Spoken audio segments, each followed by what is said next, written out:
The Lord is come. Let earth receive her King. Let every heart prepare him room, and heaven and nature sing, and heaven and nature sing, and heaven and nature sing.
I guess night, everybody.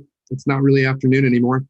My name's Dakota Michael, and tonight we'll be joined by James Lindsay and our host, Aaron Jones. I'm going to pass it over to him shortly, but before that, I'd like to ask everybody that if you can hear us okay and the video looks good, that you would leave a comment. If you have any questions for James, on whatever streaming platform you're currently viewing, you can leave a hashtag AskJamesL, and we'll be able to find your question in that way.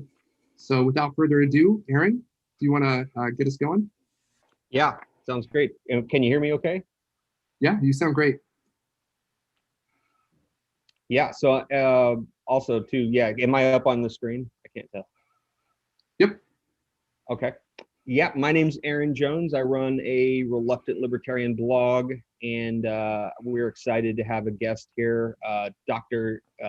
Academic in Exile, James Lindsay. I don't know if he goes by those titles at all, but he is the author of this book, and we want to promote this book. You should buy it. Critical Theories Are Cynical Theories, rather, by Helen Pluckrose and James Lindsay. It's excellent. Throughout this live stream, we're asking folks to use the hashtag AskJamesL. That's hashtag AskJamesL. And we have two different people that are kind of acting like a producer and kind of trolling the internet, looking for people using that hashtag and that have questions that we want to pose, that you'd like to pose to Professor James Lindsay. So please follow our Twitter account, which is iRoots.org. You can also subscribe to the video on YouTube, and that's youtube.com/radiofriendly.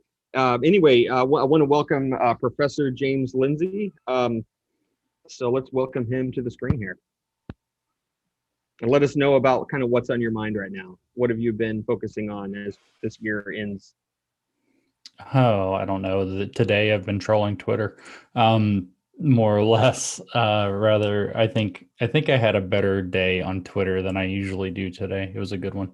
But generally speaking, I'm still just trying to piece together what's going on with the woke ideology and how it, I guess now, for the last month or so, I've been doing all this crap where I try to figure out how it's tied in with politics, which I normally don't want to think about really at all. I'm not particularly interested in politics, but politics occasionally gets forced upon us, and then I have to think about it, and that's now. So that's really what's going on. You know, I don't want to say I'm in between projects because I run New Discourses, and New Discourses is kind of an all the time project, trying to get information out that explains what's going on with the woke ideology. I'm working on my encyclopedia there. I have not started like some new big secret book or anything yet. I have some ideas for fun things and also for more serious things, but I haven't started anything in depth yet. Yeah, I heard you on Benjamin Boyce. By the way, that's somebody you should definitely follow. Very entertaining and very pithy, very wise young man. I'd like to ask you about how you got to know Benjamin Boyce, Professor Lindsay. How did you meet Benjamin? Well, Twitter. That's how these things go most of the time. Ben, I think, reached out to me and asked me to be on his podcast. I don't know how involved we were with one another on Twitter at the time. I knew who he was, and he asked me to be on his podcast, and I know that we had chatted a little bit. And so I agreed, and I think I've been on his podcast like 5 times now or something. He and I've got a decent relationship going and pop on there every now and then, and did yesterday. I think it was a good conversation, as a matter of fact. We talked about we used kind of a metaphor of Star Wars, and we talked about postmodernism and kind of like the Jedi side of the postmodern force and the Sith side of the postmodern force, along with politics, which we always have to talk about now. Yeah, forgive me. I'd like to actually do a little tribute. I told Benjamin that I was going to sing one of his songs, and I don't know if this is the first cover of Benjamin Boyce. So I'm going to try this. It's going to be a disaster. But while you suffer through this, please share this stream on wherever you're at, especially because I want to ask Professor Lindsay this too. I consider myself an activist, but I feel uncomfortable with that term. I'm curious if Professor Lindsay calls himself an activist. Probably not. But I'm interested in knowing what can we do to fight this cancer, this whatever it is, this postmodern viewpoint that's like pouring out into your job at the gas station. It's going everywhere.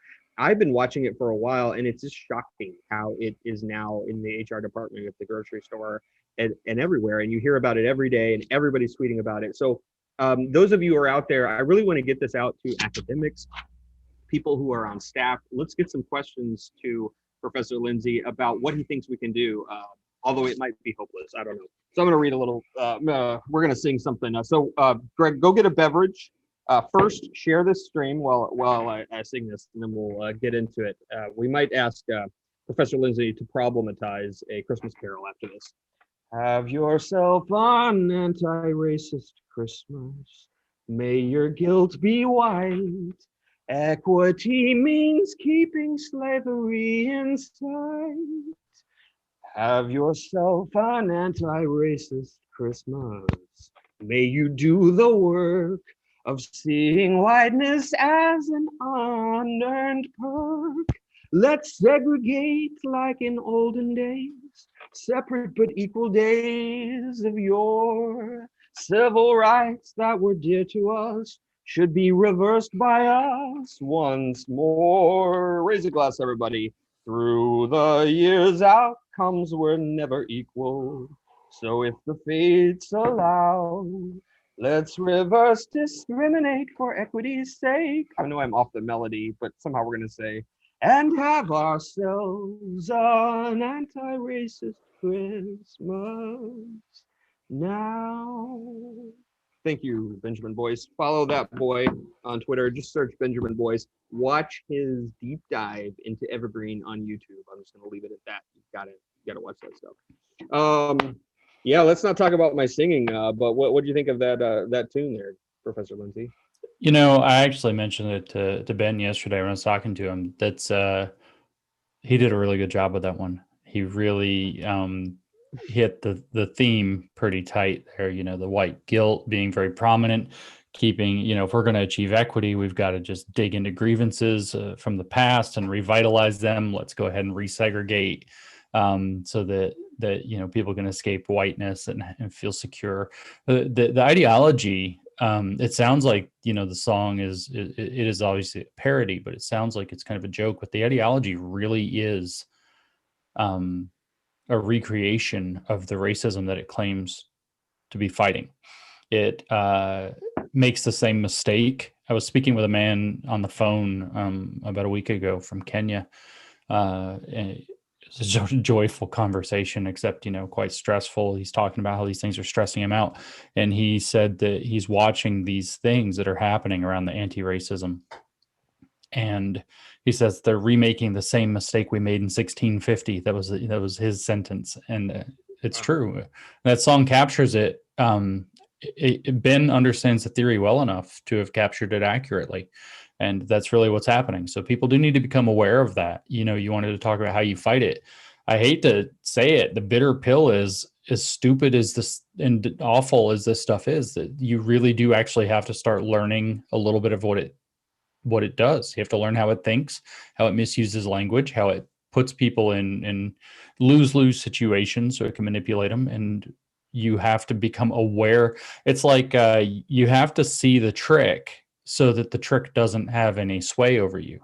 That way you can avoid the kind of double-pronged trap of falling in line with it, folding to the ideology that's trying to manipulate you, or turning into an absolute asshole as a means of resisting it. And then when you're an absolute asshole, you become the avatar of the thing, the proof of the claims that it's making.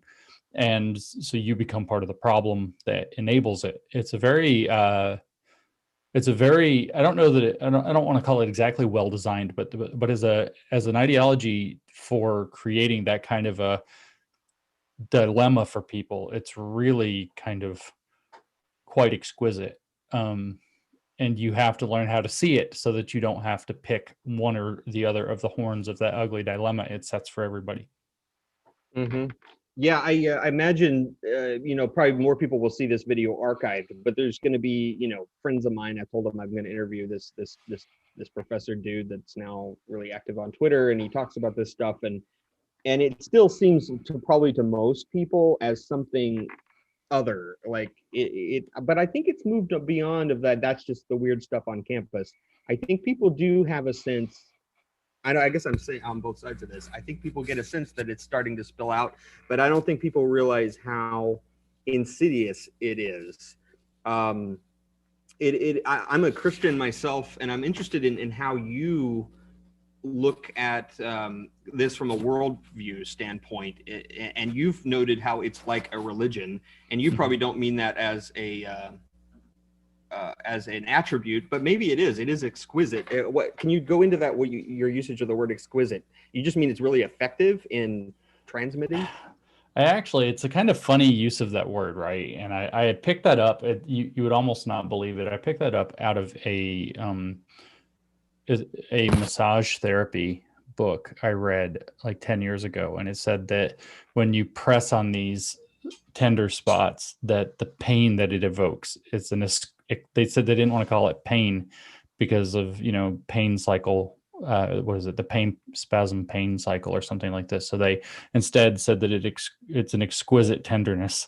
And so it's in the same vein as when you have something out of whack and you go get a massage, and the guy sticks his elbow into your ribs and you're like, that's the spot. And that's an exquisite tenderness. That's how I meant exquisite in this situation. So it puts you in these positions where you feel like, or even that it is the case, that you have no good options, right? So in that sense, it creates an exquisite dilemma for you in the sense of the term exquisite that I just gave. And so it did take a little explaining to get to the connotation there. But as far as it being religious, which is I think a separate question, I think it is a religion. If you want to look at it from a worldview perspective, it depends on how far back you want to go. It depends on which philosophers and their systematic view of the world that you want to kind of evoke. But I think that it is every bit as systematic as any other theology. I just don't necessarily think it's as good as some other theologies. Maybe is in some ways better than some others, depending on what they are. It would, if you want to put it in kind of Christian terms, it's very much it's a very much Gnostic religion. There are people who have special access to the truth, gnosis, and they get to be something like prophets, and it's those people who know the way the world works. In this case, those people gain gnosis through experiencing systemic oppression. So you have a Gnostic religion. It has a very Augustinian framework, if you actually still want to compare it to the Christian aspects of its roots. So in that sense, you have this, original sin model, which would be something like privilege. Privilege is more like depravity in the Calvinist sense, as this thing is structured. And it's more like who you are, and the power, the dynamics of power that are attached to identity, is like original sin, bringing the liberal order, which is the system, into being, was the original sin of mankind. It's like eating of the fruit of the tree of knowledge and then getting ejected. And you can almost see the Cain and Abel story being played out, where you have the colonists who are taking science and a very functional new political order that we call liberalism, and because it's so functional and because science is creating right answers about the world, they have a huge technological edge over the people that they encounter.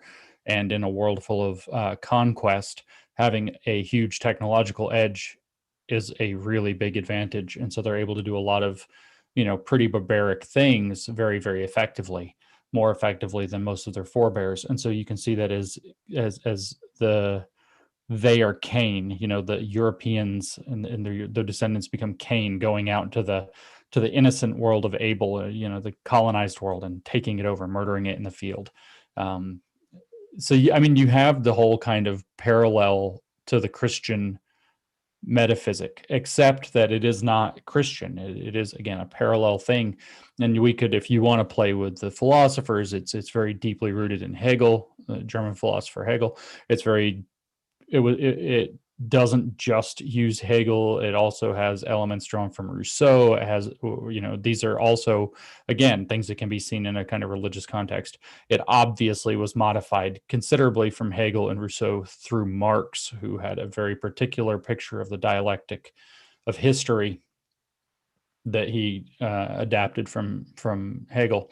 So in that sense, it's so Hegel, what his philosophy is, we could dive into it if we wanted to, but the point is he had like most Germans of the time had a very systematic philosophy, and that systematic philosophy dealt in absolutes and the world spirit and so on and so forth, and therefore was actually meant to be something like a replacement religion for the Germanic people, to create a folkish religion for the German people. And so in that sense, this thing has actually grown from religious roots as a religious type belief structure that has all of these weird parallels and roots throughout all of kind of Western history.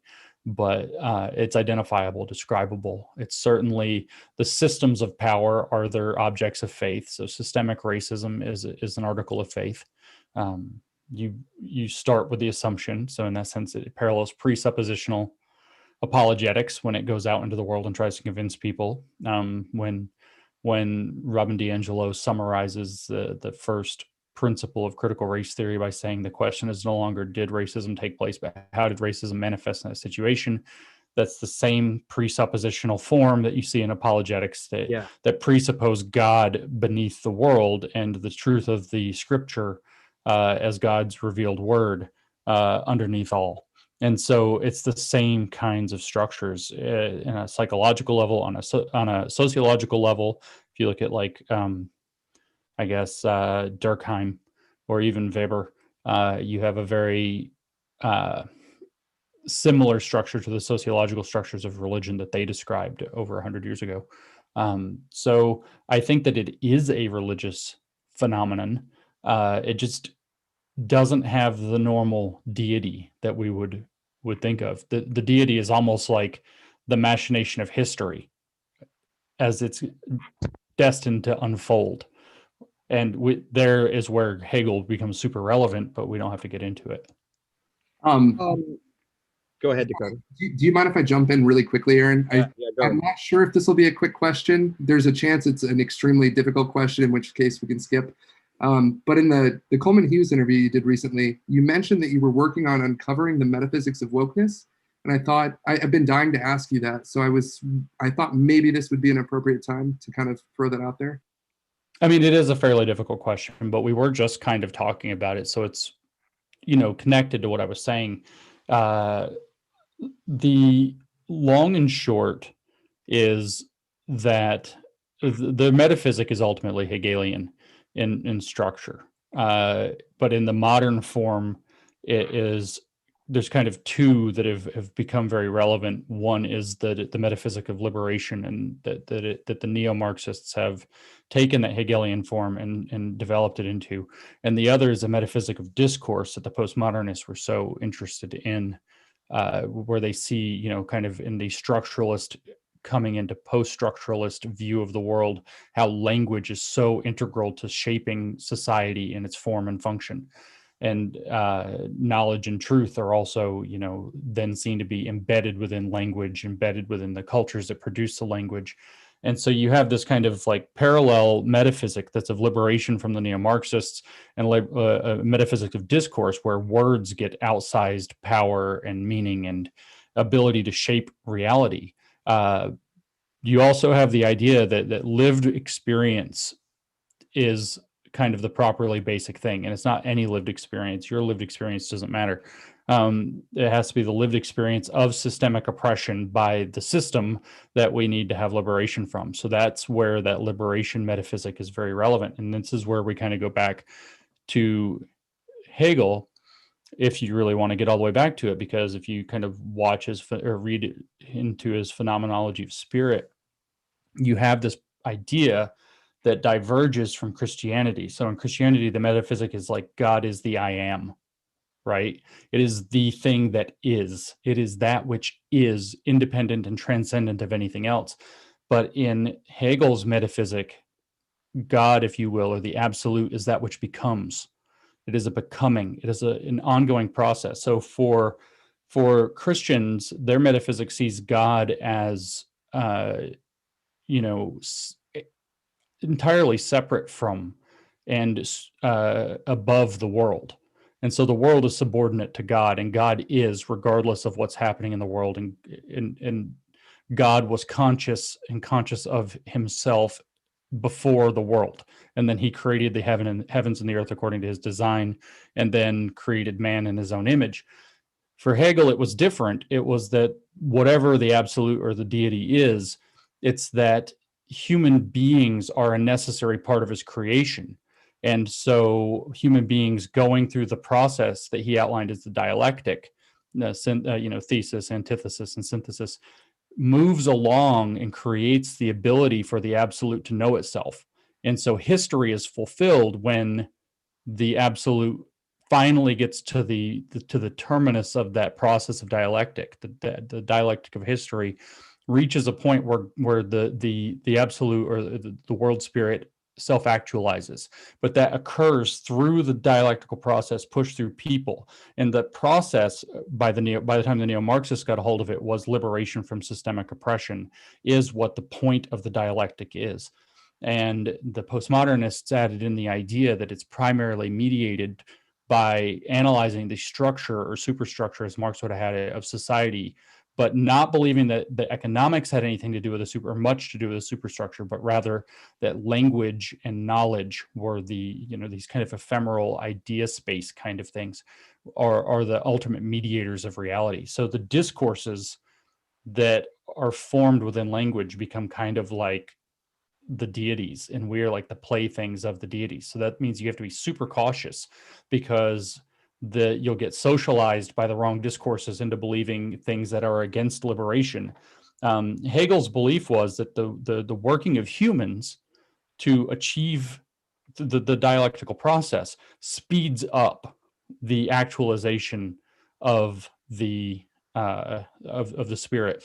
And so that process can be sped along, and you can reach the utopia sooner if people are engaging in the dialectical process, if they are looking for the thesis so that they can present the antithesis, so that the synthesis can be brought to bear. So you also have this very dialectical metaphysic.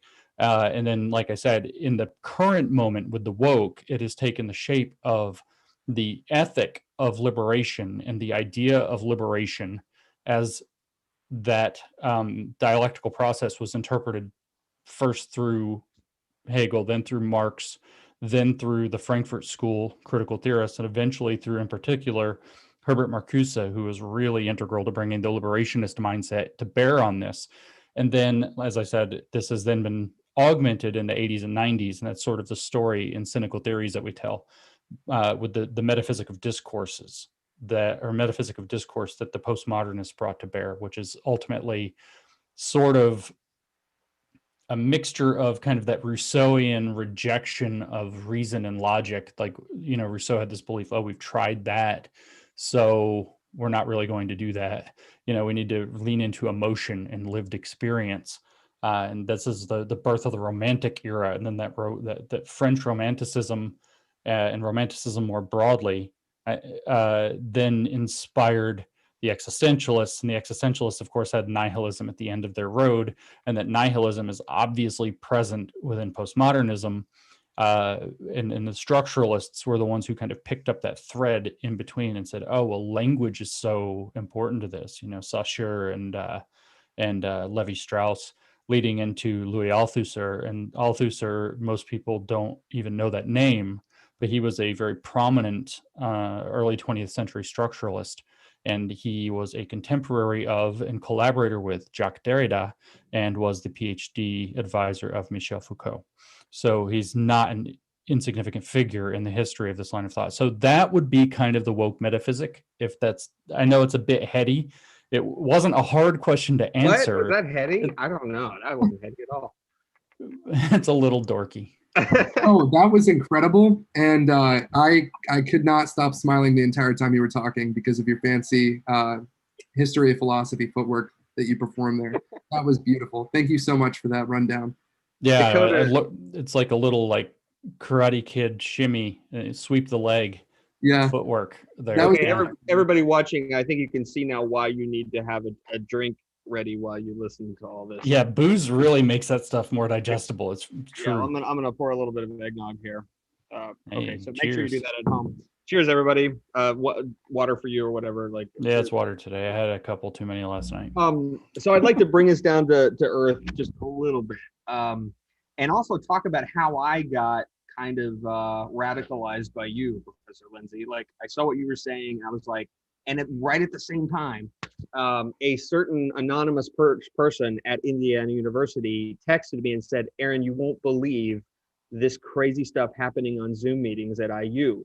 People need to hear this stuff." And they started sending me videos, and you graciously let me annoy you in your direct messages, which are, I'm sure, are not open anymore. Like, don't. No, they still are, really. No. They truly are.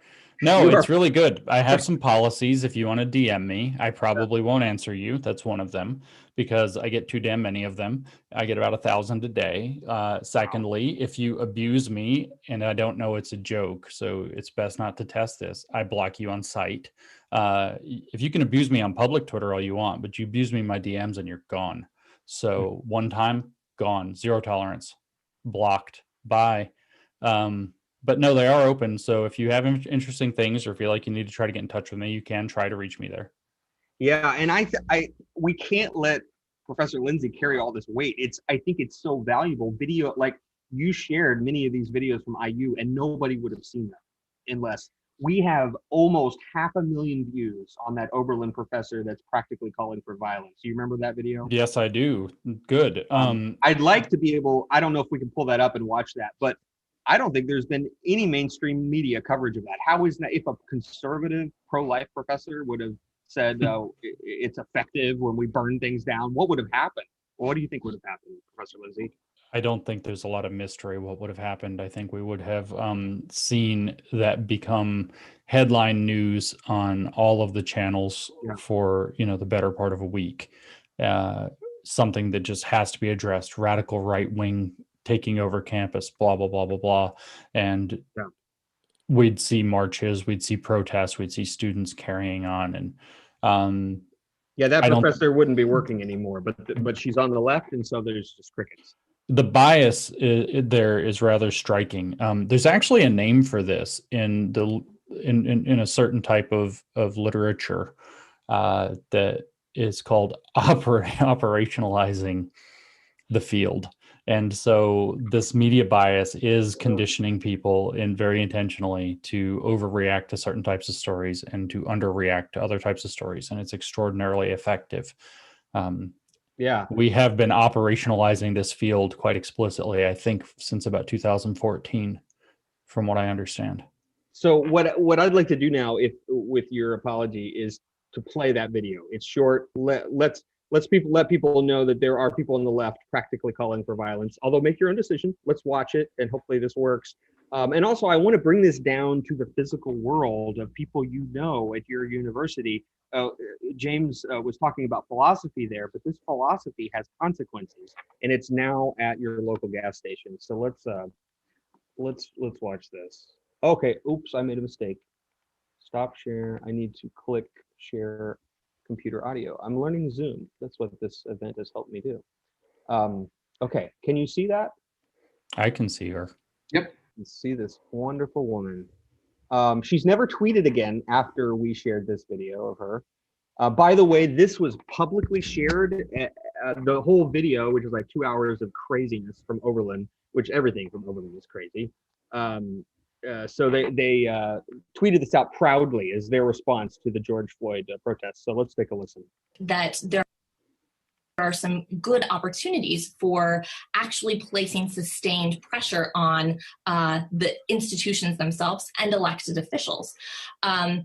So one of the ways that we need to do this is through the continuations of protests. And protests, even when there is violence, right, actually can make it a more salient issue and can provide greater pressure on elected officials and candidates. So being able to place extraordinary pressure on these officials, nominating your own candidates can prove to be highly successful.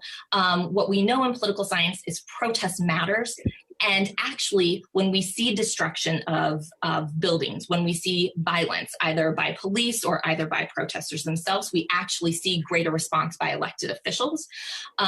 And when we see the sustained effort, so even over this 10-day period of time, that's an extraordinary feat.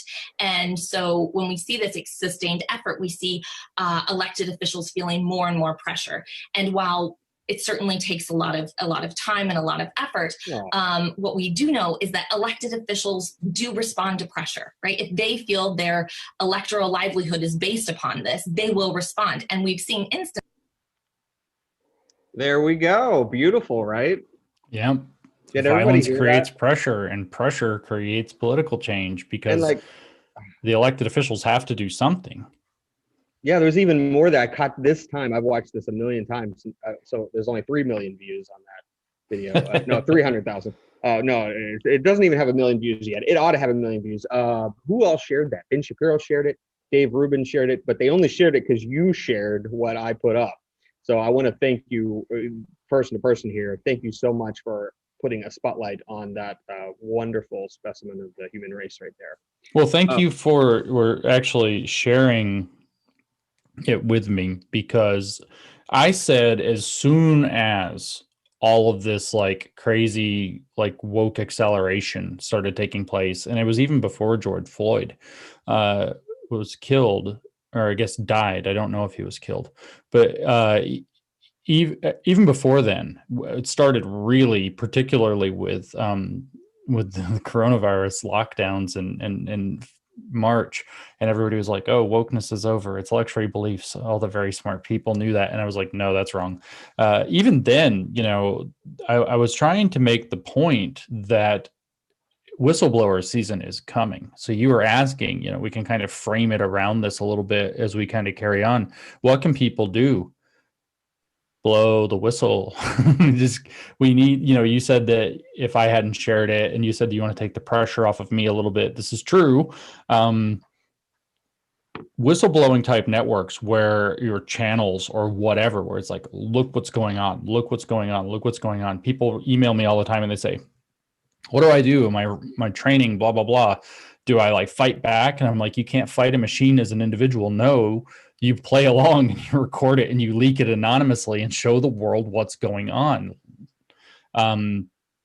People have got to see that this is, you know, because that's the defense is, oh, well, it's, you know, it's just in universities, or, yeah, well, HR departments and big corporations, woke capital, blah, blah, blah. But what's that got to do with my life? No, it's pretty much everywhere. And people have got to see it. So something you can do is get video and share it, get audio and share it, get that out there where people can see it. And if something grows, I mean, you've got these kind of like outlets like Campus Reform and whatever. There's another couple of them that are like that. These that grew up just when it was mostly on campus, to kind of try to shine that spotlight. So more of that kind of thing needs to come into existence while it can. People need to see what's going on. I don't want to, you know, say that they need to be outraged. I don't know that that's the right emotion, but they do need to see it, and they need to be aware of it, and they need to decide, okay, this is something that has to actually be taken seriously. This is something that's going to require some education, some organization, some communication, and some showing up to push back. And it's not going to happen if everybody can just kind of downplay it and pretend it's not really happening. Yes. I'd like to just say something that I did. I want to encourage if you're watching this, you're probably aware of these issues. Learn how to screen capture your phone. Learn how to capture video. It's actually tricky to capture Zoom. I was not able to figure out how to do it. I actually had to video the Zoom screen. I don't know why. I need to research how to capture Zoom meetings. But I was able to get these snippets. I even had a friend who gave me their password so I could sneak into IU. I hope I don't get in trouble. It's a public university. I should be able to see these videos. And I was able to see some of these videos because they stopped sharing some of them once I think they started leaking out. You work at Yelp, you work wherever, and you start seeing these trainings. Take a screenshot of them, send them to Professor Lindsay. Is that right? Especially Send them to if it's pretty me spicy. if you need to, but send them somewhere. Yeah, you can send them to me. That's fine. This is, I think, like you said, it's something, it's like, I can't just whistleblow forever, or facilitate whistleblowing forever. There needs to be structures that start to handle that kind of thing. There's an incredible opportunity for somebody who wants to jump in and be like, somebody should do that. Aha, I'm somebody. And because I'm doing other stuff and I'm not particularly good at organizing, collating whistleblower junk, I'm happy to forward it along to different people who are better at it, or do what I can with it when I can. But there's an incredible opportunity here, hint, hint, nudge, nudge, for somebody to create a business. And I know I could say I'm somebody, but I don't want to do this business, and I'm not ideally suited to this business when somebody else would be, that's creating something like the Drudge Report, if you will, that aggregates the living crap out of this. And just example, example, example, example, example, over and over and over again, to make it clear what's going on. This is, and it's like you said, whether you're in a company like Yelp or whatever it is, whether you're in a university, whether you're in a school, whether you're in like an elementary school with little kids, a pre-K even, it's the opportunity is huge. And since so much stuff, because they've locked us down for COVID, so much stuff is going to be done by Zoom. It's a huge opportunity also to be able to capture that, clandestinely. If it's a group Zoom call, nobody knows for sure who did it. So it's one of those things. And like you said, you infiltrated into it. You aren't actually, so that's even separate, that's another thing. This kind of stuff has got to get out somehow. And those kinds of things are something that people can be doing. I tell people this all the time. Should I just bail out on my degree? They ask me all the time, like, well, depends on if you want to get a degree or not. Usually I would say no, but you're going to have to grin and bear it. But if I were you, I would keep notes. Then I would start a blog or some platform where you start putting this information out, in a way that's sufficiently anonymous, not to threaten your academic or professional career. And just start getting it out there and getting people more aware of what's happening. Try to learn a little bit of the material so that you can break it down for people as well. Those kinds of channels right now on YouTube, for example, are doing extremely well. People who know just enough where they can take that real live example and break it down kind of in bits and pieces or in real time or whatever, kind of mystery science theater style. Mm-hmm. I'd like to play another clip that I captured from IU. Go ahead, Dakota. I'm really sorry, Aaron. Before we move on, there actually was a question related to this that we got from somebody. Cool. Mm-hmm. So the question was oh, there we go. I think you should be able to see it. It says, cool. And I have the chat windows, of course, right in front of it. If these people are seeing this as if they're fighting for their religion without accepting it, how can we open their eyes or combat it? It's hard. It's really hard to open somebody's eyes about something that they hold, A, as an article of faith, but B, as an article of faith that they see as requisite to fitting into their community and being seen as a good person within that community, whether to themselves or to others. It's very difficult to get them to open their eyes. So honestly, I don't like to be defeatist like this, but for the present, it is best to spend more of your effort trying to immunize or vaccinate the people who have not been taken in than it is to try to deconvert somebody who's all in on it. The answers are, however, some answers. I don't know the answers. You can often get people to question very profoundly held beliefs of that kind by asking them questions that hit at the contradictions and just ask in a very genuine way where you are genuinely trying to get their understanding of the resolution of that contradiction. Then you don't want to press them or argue with them or have them. And the last thing you want them to do is be backed into a corner where they feel like they need to present evidence for their view. You just want to kind of highlight the contradictions and say, you don't understand that part. And you would like to know what their explanation is. Let them talk and then leave it.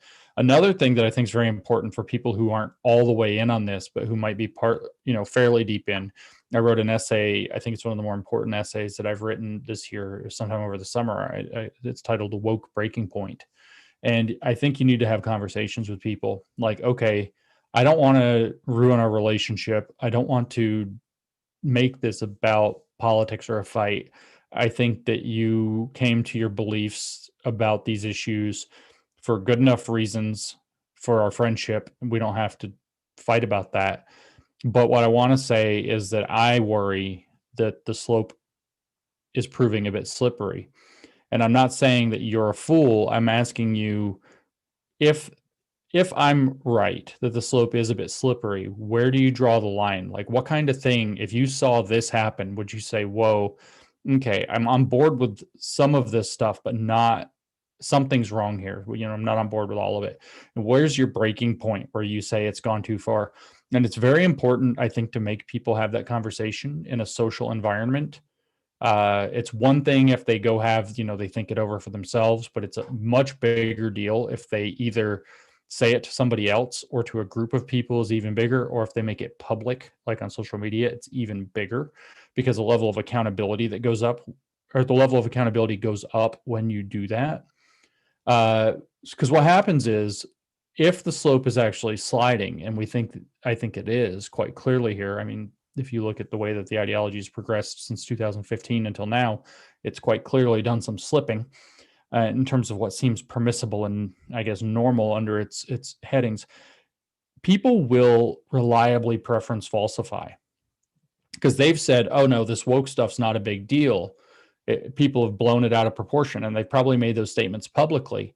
Later, when something that normally would have crossed their line happens, their inclination to maintain consistency with their previous declaration will be to say, this isn't the thing that would have tripped me over. And they will rationalize this new thing. And so what happens is their breaking point slides away from them kind of forever.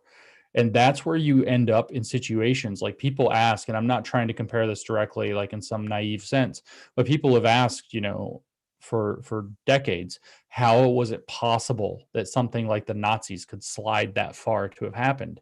And the answer is one little bit at a time, where it moved a little bit and people kept saying to themselves, this isn't the thing. And then it moved a little bit more and they would say, this isn't the thing. And the next thing you know, they're ratting out their neighbors that are Jews and they're going into an oven. And they're still rationalizing that to themselves for whatever set of reasons. Well, at least it's not me, or that's what's required, or whatever the reason is. And so if you get somebody to, especially publicly, but even in a group, or even just to one other person, or even but less just to themselves, to articulate, look, okay, everything that's happened so far, everything that's happening right now, all has some reasonable explanation. We'll accept that by fiat. But if it were to slide to this position that's a little further down the track, that's where I would definitely say it went too far. If you get people to articulate that now, you have then set them up to be able to see it for what it is when it happens, rather than to try to justify why it's okay after the fact. And that's a big deal, actually. It's psychologically a very big deal. One of the things I think the woke ideology does very effectively is it removes the brakes from an institution. If you encourage everybody to watch Benjamin's Evergreen series, the anti-racist ideology that get installed there, the critical race theory that took the students, what it did, ideas like white fragility very selectively remove the brakes. It's like you take the train and you start rolling it down the hill and you just take the brakes off of it. There's absolutely no way to stop. And what you want to be able to do is to install brakes. Even as the thing rolls down the hill, if that's necessary, you still want to get some brakes on the thing so it doesn't go off the end of the cliff. And getting people to confess up front that there is a place that would that would be too far. I actually had a conversation over the summer when it was all the riots, and it was part of why I wrote the essay, with somebody in my life who literally said his breaking point would be if they killed me. But at least there was something.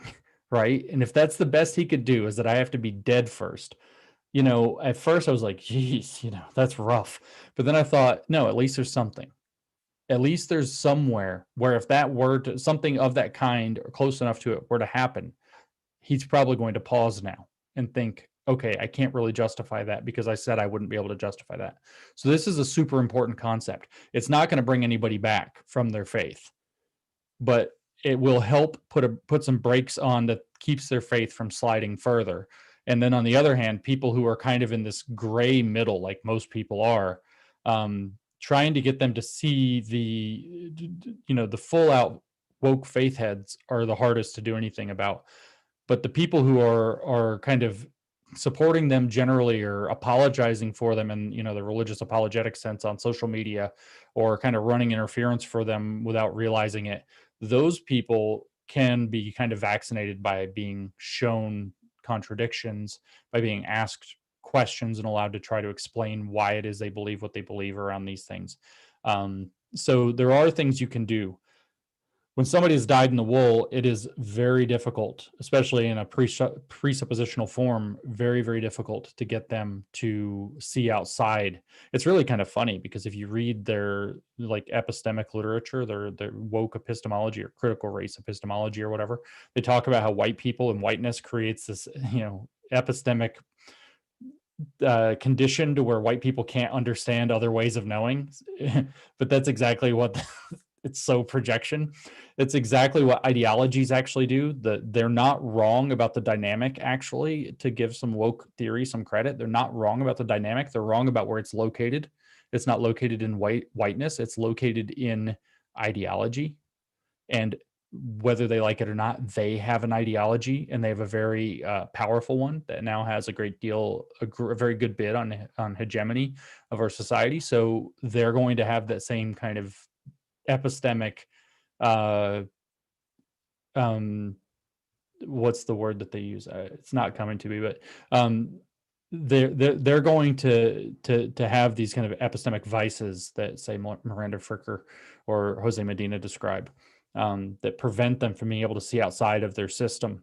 And when it's tied in with their sense of identity, who they are either as a good person or who they are now, identity is just like, I'm a semi-bisexual otherkin arbor gender or whatever the hell it is, who's a non-practicing Black or something. When you have that level of identity tied in, that stuff doesn't come back easily. It's like a cult deprogramming process, and your average dude on the street is not going to pull somebody out of that, and shouldn't try. So we do have another question, really briefly. You mentioned that as a possible strategy, and I believe this is what you were getting at, is that you can use like a reductio ad absurdum almost, not exactly, but show them this is where you're headed. You can end up there, and something like reading, I think it's called Ordinary Men. I'm getting that confused with A Few Good Men, which is a totally different thing. But Ordinary Men, which is the story about the Nazi soldiers that went into like Poland to clean it up, I think. Am I totally butchering that? I don't know what that is, but I could actually, I do vaguely think I have heard of that. I think that stuff like that can help. Another one, when you asked at the very opening of this, what I've been thinking about, what I've been doing, and I said I've been trolling Twitter, and I was particularly effective today. Today is a good example. What a wonderful time to have asked. For people who don't know, who haven't seen what I did on Twitter today, I know that this will often be viewed archived and not today, but oh well. I outlined something that I called critical election theory in parallel to critical race theory, and I literally used exactly the arguments out of critical race theory primarily, although I did get into some like cis politics and cis political normativity, so I pulled out some queer theory too, to lay out, like, most people right now are pretty strongly convinced, if they are left of center anyway, are very strongly convinced that there was no election fraud in the November 3rd election this year, 2020. So they think that it's a conspiracy theory that there's election fraud.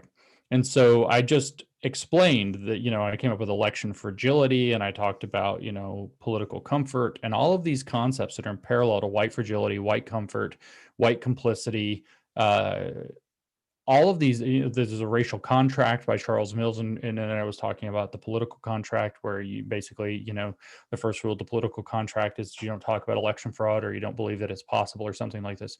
So a lot of people don't understand. It's really awesome. I'm watching it kind of unfold on Twitter, and like, I think everybody has their own take on it.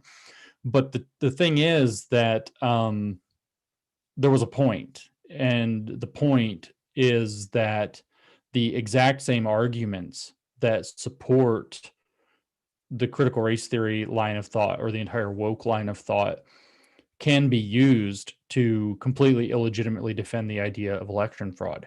And so somebody who thinks that it's utterly ridiculous, so they're kind of in like, oh, critical race theory is not that bad, but then they're kind of in on the whole,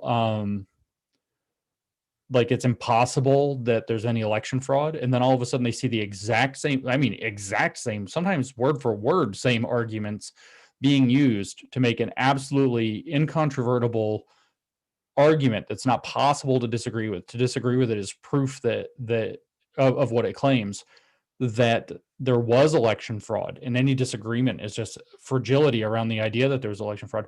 That kind of thing, right? So this parallel structure that they would see as absurd, that's a different kind of reductio absurdum, rather than just highlighting the contradictions. Another good example, though, of highlighting the ideology is to illustrate that it is predetermined what's going to happen. Like, it sets you up to lose no matter what.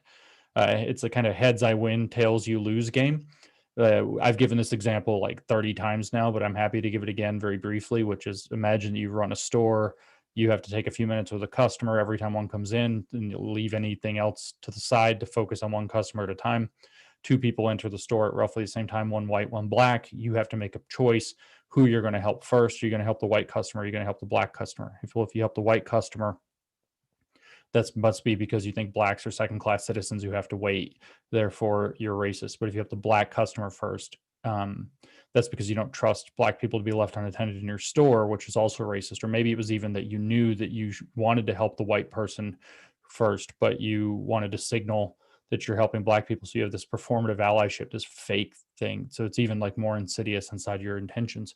So when you show people that it, the kind of the way that this kind of ideology, the critical method, and I don't mean critical thinking, I mean the critical theory method, is orchestrated, is so that it's like a choose your own adventure game that always ends at you lose. And somebody, you talk about leaked things. Somebody, and I hope it wasn't you, Aaron. If it was, I'm sorry that I forgot it was you, sent me an example of one of their trainings that they had to take, the diversity training for work or school or something. And they figured out somehow that there were a few of the questions that they gave you 4, what do you do in this situation? It gives you 4 options, and all 4 answers were wrong. So it just made you get one wrong and then delivered a lecture to you as a result. But the point, there was no right answer to some of these questions. So when you understand that the entire critical method is designed so that you're always going to be wrong, that sometimes pops people out and says, wait a minute, this isn't fair. Maybe I agree with some of this analysis, or it's an analytical tool, but now they're going to step back from saying there's nothing wrong with it, which that also can be productive. So those kinds of things. It takes familiarity with it, though, to see these things. So I'm going to set up a question that somebody else had asked, which is probably not fair, but I think it will help blend it into what you were talking about just now. Oh man, I hope I didn't just talk over my thought. I think I may have lost it while I was setting it up. But yeah, rookie mistake. Aaron, you look like you have something while I do the Brett Weinstein thing. Let me talk while you prepare your thought. Okay, so I wanted to just say right now, in the midst of this, if you support Professor James Lindsay, what's a good place to donate to you, Professor Lindsay? It looks like, Dakota, you're the one that's focusing on. Is there a way to make sure that? I'm not sure. Everybody is encouraged, if they want to support my endeavor, New Discourses. So I have a website called New Discourses. It is at newdiscourses.com. If you go there, it's very easy to find a tab or something that says support this work, and then you can pick your favorite way. You can subscribe, you can send me money, or money. It's not me, it's the company. On PayPal, you can sign up for Patreon or Subscribestar. You can become a YouTube subscriber, one of those paid ones. I don't actually know how the YouTube thing works. So those are options. if you want to support New Discourses. And supporting New Discourses keeps me employed because that's my employer. And so that keeps me working. And that's a good way to do it. You can go buy sweet, sweet merch too. I don't get a whole lot of kickback off of, well, again, not me, New Discourses doesn't get a whole lot off of that, but you get something out of it. So you can have a cool New Discourses hat or beanie or shirt, or I think you can get like a gigantic wall banner if you want. I don't have one yet. So if you want to do that kind of thing, that all supports as well. Awesome. Thank you. And I think it's worthwhile because if you agree that we need resources, I have newdiscourses.com bookmarked so that I can look at it, and I've sent it to family members, and I've also told them, it's like, hey, just check out this website. It gives you some interesting, I think there's some of various different intellectual levels. It does tend to be a little bit of a higher level, but I think there's some great articles on like why the vision of Black Lives Matter is fundamentally different from the vision of Dr. Martin Luther King. Right. It's a reversal of the "I Have a Dream" speech. Wouldn't you agree? It is. Yeah, that's true. And just so anybody knows, now there are on YouTube, of course, I do turn on the ads. So there's a little bit of ad revenue on YouTube, but on the website itself, I don't think there's any ads at all. I certainly didn't want any ads on there. So it's all supported by people who decide to donate or crowd support or fund the thing with one of those various platforms. So I'm not trying to it's not like go to my website so I can have money. No, and don't share my website so I can have money. Go to my website because I'm making resources so that people can understand what we're up against. I'm writing an entire encyclopedia and publishing it for nothing.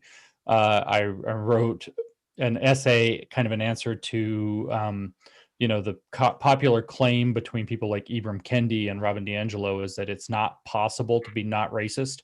So Helen and I wrote, Helen Pluckrose, the same as on the cover of the book, wrote a very long essay that's like a third of a book in length, How to Be Not Racist, as a reply, just stuck it up there. I have something like 50,000 words between a couple of essays on there about how this is a religion that I wrote. I didn't try to turn it into a book and try to get money out of it. I get called a grifter all the time. Well, I am like the worst grifter ever. So if you do decide to support me, I really appreciate it. It does keep that going, but the materials are there because people need resources, and I'm trying to get them up as fast as I can think of them and type them and not lose my mind, which has become a bit of a challenge sometimes when you work too much with this stuff too closely. Professor Lindsay, are you comfortable if I play I have 2 short video clips. How's your time running? Are you doing okay? I'm all good, man. Okay, let's going back, we were talking about religion earlier, and I want people to see real world examples where they see this woke ideology in the real world, potentially, especially if you're at a university. So I'm going to share a very fun video. And I'd like to, it'd be interesting to see if you could talk over this, and maybe we can do some video commentary. I thought that would be a fun project. Like in the future, I would love to see the Weinsteins and you and Benjamin Boyce and Mike actually do, like an audio DVD to the grievance studies affair. Do you think that would be possible? Maybe. Maybe. And anyway, so let's watch this. Here's an example of a video that they proudly shared on Facebook, and this was the end of it. Down to sleep. Please join with me in welcoming to the call Professor Abegunde. Good evening, everyone. I'd like to thank Rita, Ashley, just everyone this evening and for the past 2 days for this really wonderful gathering and necessary conversation. This is a contemplative practice of grieving and mourning, memory and rememory of breath and breathing for Breonna Taylor. And I invite you to remember and to breathe with me. This is definitely a religion. Inhale, Breonna Taylor. Hold. She is not. Okay, hold on. I can tell some of you out there aren't participating. I'd like you to guys have some respect for Indiana University that they've brought on this priestess. to end their diversity, meaning there's a link and you can watch the whole video if they haven't hidden it. They've gotten trolled pretty hard because of James Lindsay sharing this. Yeah. But Om anyway, Namah Shivaya. please out there, out of respect for this priestess, please hold and breathe along as we watch. The only one. Exhale. Breonna Taylor. Inhale. Breonna Taylor. Hold. In my bedroom. Exhale. Funny. 8 bullets are possible. Thought. Have you seen the damage that one bullet does? Okay, that's pretty painful. Yeah. And I don't mean so- any. And by the way, I helped organize a protest of the death of Breonna Taylor. I actually facilitated with what's the radical African American group that are armed? Anyway, I helped facilitate a promotion of a protest between, what are they called? Man, you know, the radical black group where they march around with guns. Black Panthers. I helped do a video with someone who worked with the Black Panthers, and they were protesting. So I think it was horrible what happened to Breonna Taylor there. I think the bar should be very, very high before you barge into someone's door, personally. So I don't mean to any disrespect. What I am laughing at is, you know, they didn't have a Baptist minister close their World Conference. They had, I looked her up, and she clearly is some sort of pagan priestess. She proudly says it on her bio. Anyway, again, some thoughts from you, James, when you saw that. I mean, the first thing that actually reminds me of, besides saying, well, that's religion. I mean, that's a religious practice. That actually reminds me of this kind of like really kind of awkward yoga thing I went to one time with my wife. And it's like we had to, you know, kind of sit there and do that, like breathe in, and then we'd have like this thing called a sankalpa where you have like a intention, and you had to like think of your intention, your sankalpa over and over again. But then it was like they would say weird stuff while you're like holding your breath, and like guided imagery and things to try to like take your mind to certain places. But one of the things that the woman said was to take a sip of your inner stew, and I was just like, that's disgusting. And like think I said it out loud. It was like drink the juice of your heart or something. It was like just really weird. But this was like something that, you know, obviously not for me, but within I was definitely not meant to be in that room at that time. It was a very odd moment for me, but that's what comes to mind. Is that this was a kind of very serious like group spiritual practice for the people who were involved in this, or at least the people doing it thought that that's what that was. So it's clear that this is like an evocation of spirituality in reference to a political set of beliefs. And when you start evoking something, you know, we can talk about Breonna Taylor and what happened there all you want, or however you want, in any depth, with whatever levels of agreement or disagreement anybody might have. But we are, to just kind of strip it down for a minute, we are now talking about a situation in which you're evoking some imagery that's pretty gruesome, that's going to have high levels of emotional resonance. And you're doing it in this kind of forced spiritualist sort of context. So the other vibe I get off of that is this is what happens in occult indoctrination. You are actually taking somebody and you're trying to tap into their emotions to create a feeling of discomfort and vulnerability, and then you're feeding them a particular cult narrative that's supposed to help them contextualize and understand that set of feelings that they're having. Like the last thing when you clicked off of it is, you know, 8 bullets, and then she paused for a second, and then she says, can you imagine the damage that one bullet causes? So you're trying to evoke a very, you know, mental but then visceral image of how awful a gunshot is. And then, you know, no, there's 8 of them. You know, you just take it further and you try to like heighten that discomfort. And this is a emotionally manipulative tactic. And if it were being done by any other faith, it would be transparent what's happening. Or if it was being done by like the Moonies or something like this, some obvious cult, it would be obvious what's happening. Yeah, like Mormons or Baptists, it would be there would be protests, like we said earlier, right? I mean, I don't know if A there would be state school? protests, but I do know that there would be people saying that it wasn't appropriate to bring, say, a minister in to do that in a public school setting, at the very least. I don't know that there would be protests, but there would certainly have been somebody raising the flag and saying, wait a minute, why are we bringing in, say, a Baptist minister to pray over the situation in the midst of a professional call at a public university? Yeah. So rather than keep verbiage going, I'm going to let someone a little bit more pithy than me talk. I'm going to play a clip of Jordan Peterson, who I'm glad is doing a little bit better. Go ahead, Dakota. I'm so sorry. I actually recovered my train of thought. And Okay, yeah, go. What you were just talking about will lead into it perfectly. And I don't want to risk not letting it happen again.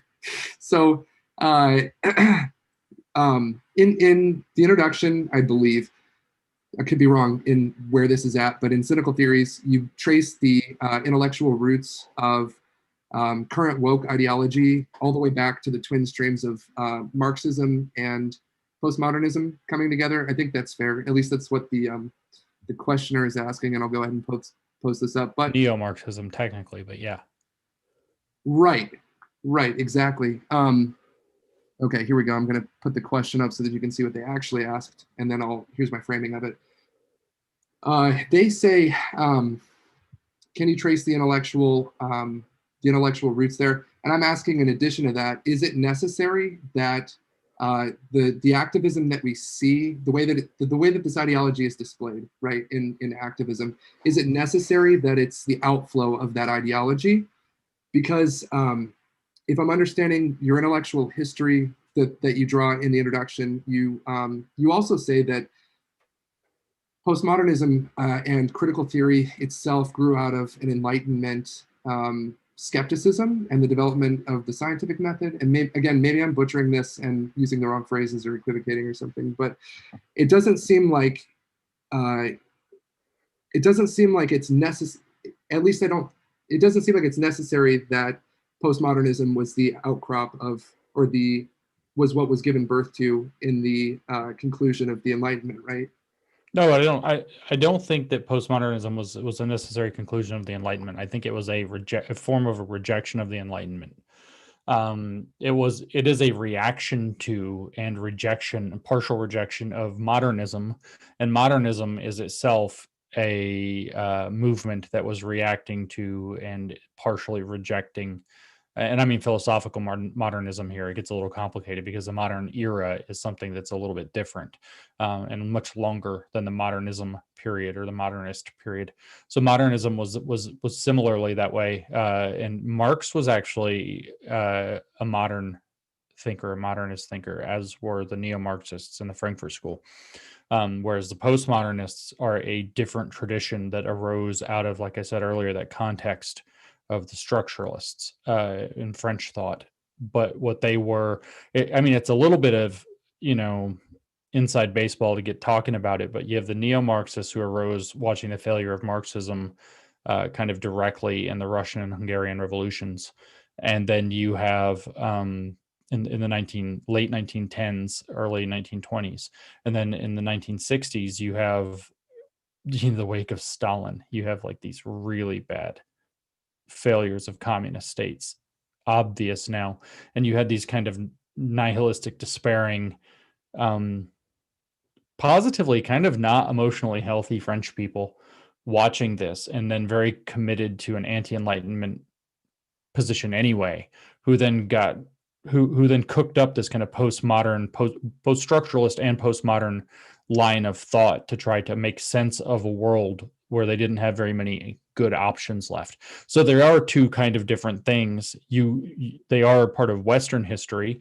I think the Enlightenment are necessary precursors to postmodernism, but I don't think it was a necessary result that it would come up. Although that it is the same skepticism, but taken to a extremely radical degree, and that may be what you were trying to discuss. Now, that doesn't answer the question that was on the screen. Yeah, thank you for answering the question I meant to ask.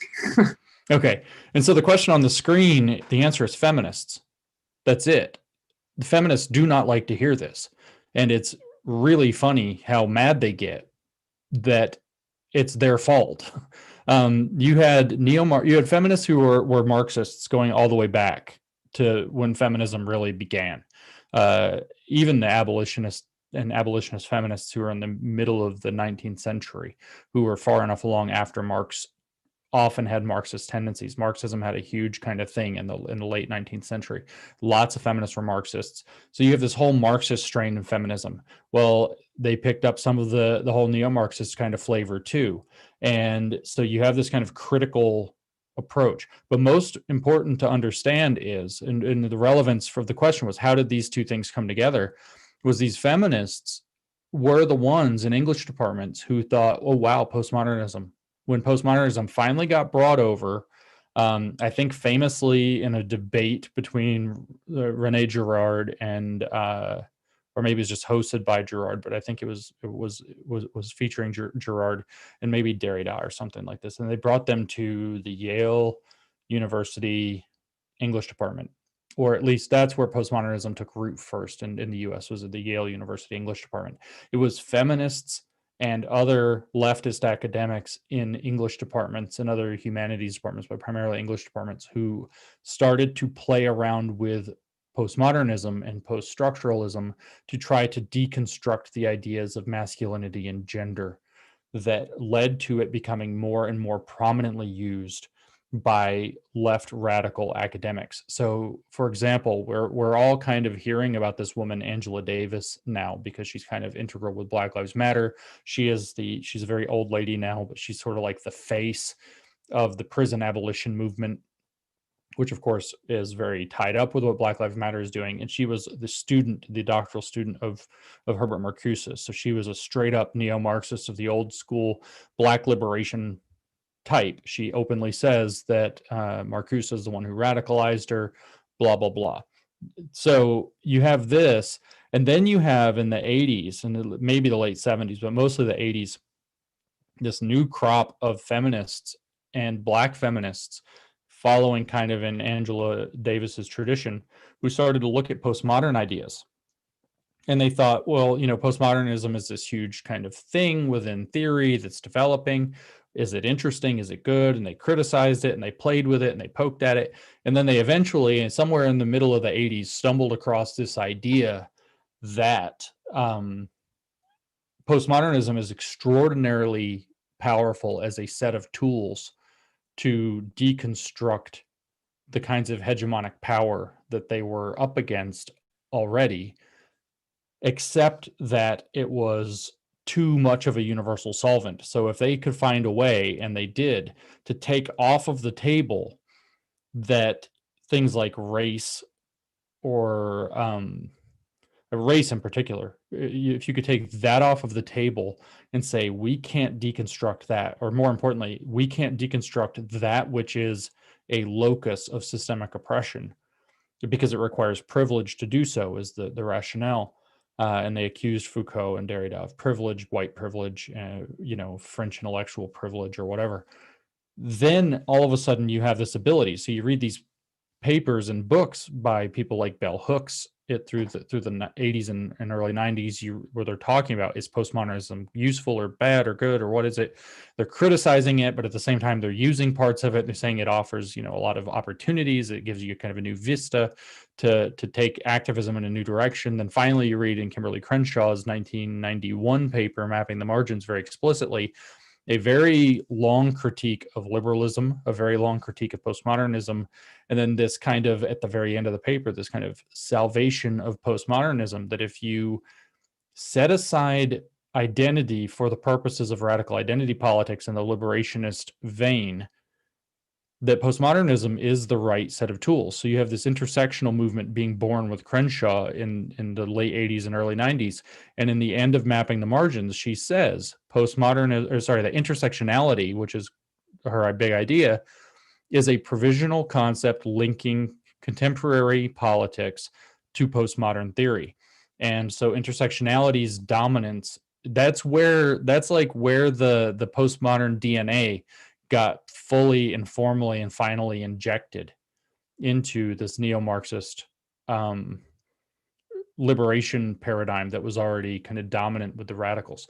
But the people who made it interesting and made it popular and made it a term of high-minded art were primarily feminists in English departments. And they saw it as a very useful tool, as you can now very easily see the fruits of that labor, to deconstruct the idea of gender. You can kind of go backwards before postmodernism was a thing to Simone de Beauvoir in like 1949. Is that when that book came out? The Second Sex. And so you see the same ideas there, that there are two sexes, and there's men that are the privileged sex, and that's the first sex, and then there's women that are the second sex that's not privileged. That's the same idea that Derrida is talking about with the privilege of language of ideas and language and philogocentrism, these hierarchical binary thing that can be deconstructed. And you have them saying that, de Beauvoir was saying things like, one becomes a woman, and it's talking about this process and that there's socialization involved. So you're already seeing this kind of social process of womanhood being kind of central to feminist thought well before postmodernism came onto the scene. And then all of a sudden they stumble into these tools, Derrida's deconstruction in particular. And it's like Christmas came early that year. And so the feminists were very eager to pick up the postmodern deconstructive tools and to then start bringing those into the fold. And like I said, the Black feminists, which is a very specific thing, and the queer Black feminists very in particular, that formed things like the Combahee River Collective in the late 70s and early 80s, that first outlined what became intersectionality 10 or 12 years later, leading into the people by the early 90s who were literally defining it, were picking up these postmodern tools alongside. Like people like Bell Hooks was very influential, for example, and she was also very interested in education. You look at like Teaching to Transgress, that was like, 94? Bell Hooks was flirting with postmodernism from quite early on, for the same reasons, but also because it was becoming relevant in critical pedagogy or critical education circles, largely due to the work of Henry Giroux and some of the other education activists who were trying to radicalize education starting in around 1980. So there was this kind of fashionable current that was happening, mostly picked up by feminists and I guess education activists, that was influencing the people who are the Black feminists who went on to define intersectionality. And then intersectionality just became the dominant mode that took over everything. Everything's intersectional now within kind of left radical politics. I want to just throw out a question that I saw just now on YouTube. It was from quite a while back, but Holly P says, it's like there are two versions of reality, and I would say maybe even more, that oppose each other. There are two versions of reality that oppose each other. How are people supposed to even talk to each other or get along if we all believe a different version of reality? I think we could just throw that into the mix because it relates to something I wanted to ask you, Professor Lindsay. But what are your thoughts on that? How do we get along? You can't. It's very, very difficult to get along when you have differences that you can't reconcile. So what people don't understand about liberalism and what they don't understand about the Enlightenment was that what these things are above all else, you can say, oh, well, it's a philosophy about blah, blah, blah. No. What these things are above all is a method of resolving conflicts by appealing to something of a shared reality, in particular, an external reality. So science, Enlightenment, rationalism is this idea that we can use reason and we can use logic that has to be very consistent. And then more importantly, we can use observations of the real world to settle disputes. Very famous story in the history of science, the history of geology. I know it sounds silly, but it's not.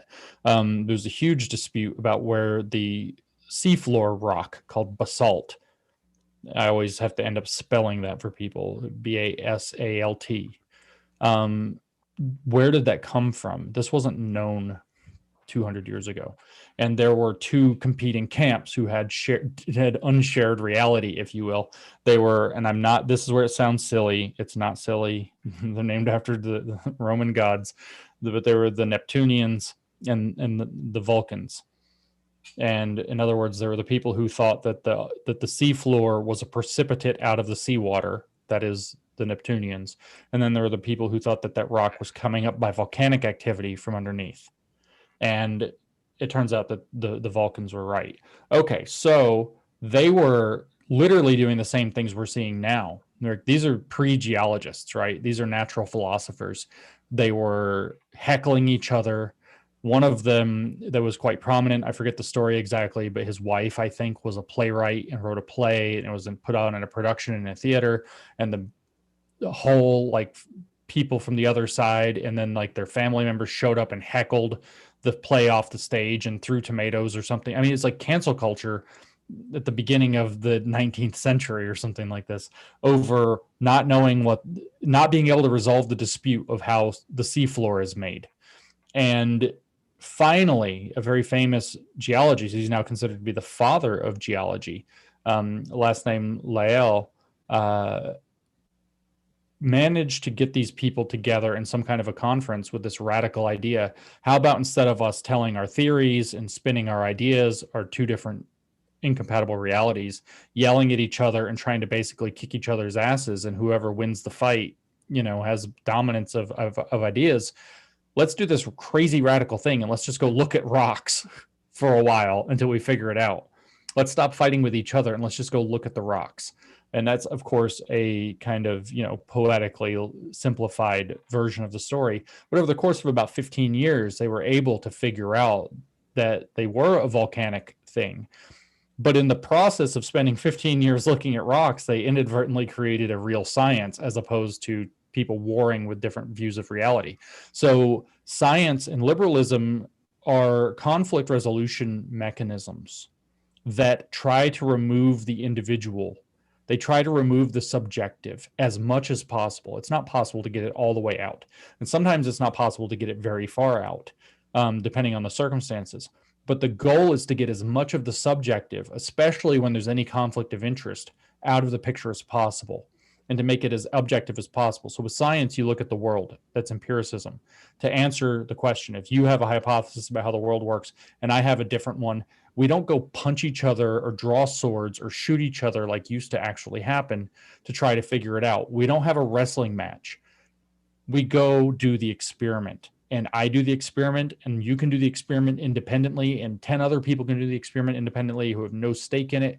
And we just listen to what reality says. That's science. So we now try to create an external conflict resolution scheme that works. And what it means is, how are you going to get mad at the world? Go get mad at scream at the sky all you want. It doesn't matter. You can't fight with reality. Reality wins every time. So it takes the personal out of it. With liberalism, primarily, we set a series of ideals like, oh, there's an individual, the individual has inalienable rights, blah, blah, blah.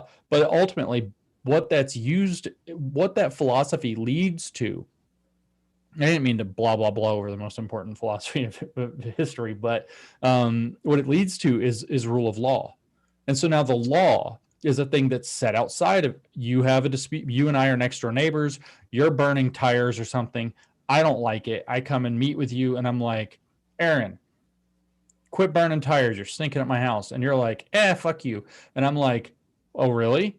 And then instead of us shooting each other or drawing pistols at dawn or drawing swords or going in a wrestling match or something like this, we just take it to court. Yeah, I want to push back just a little bit. Approaching this as a Christian, and I hate prefacing things. We should just say what we believe and not say as an academic or as a scientist, but I just did it. So I look at it and I think it's important to have a rational civilization because, Professor Lindsay, you're made in the image of God, and even though I hate you, you're made in the image of God, so I should respect you. I don't really hate you, but so even my enemy is made in the image of God. Therefore, I believe I shouldn't torture him. It might be. The Imago Dei is a pretty good idea. It's a pretty good idea, but you're not there. You don't believe in God. I don't think it's necessary. I don't know, but I don't think it's necessary for liberalism. Okay. I think it is the basis of liberalism, but liberalism is a thing that can actually grow past that. And then you can appeal to that, but you don't actually need it. Once you have a principle, for example, that says in the Declaration of Independence, that all men are created equal. You can even take the word created out and you can just say that all men are fundamentally equal. Okay. In some some sense. That's for philosophers to argue about, but let's just start there. At that point, you no longer need that necessarily to draw the same conclusion. That said, I do think the imago Dei underneath this is a very valuable concept that is probably one of the movers that led us to that position, because it is worded in the Declaration of Independence that all men are created equal, and that was endowed by their creator with certain inalienable rights. See, what I would push back on is when you said it led to the rule of law. I think if you cut off imago Dei, I don't think you can get to the rule of law that we have and love today without it. No, I don't know that we could, but I don't think that that doesn't require that it still is there, right? So that it was there in the 17th century was sufficient for it to come into play. And then it's an open question as to whether it's still necessary to have in order to maintain that liberal principle. But that aside, the point I wanted to make is, again, we have this conflict resolution scheme now, which is if you and I have a property dispute, once we decide that we're going to allow for property rights, you and I have a property dispute, or you or I have some other kind of dispute that is within the purview of the law, it doesn't matter if the law is just or unjust. It doesn't matter whether you like the law or if I like the law, or it doesn't matter whose grandfather wrote the law.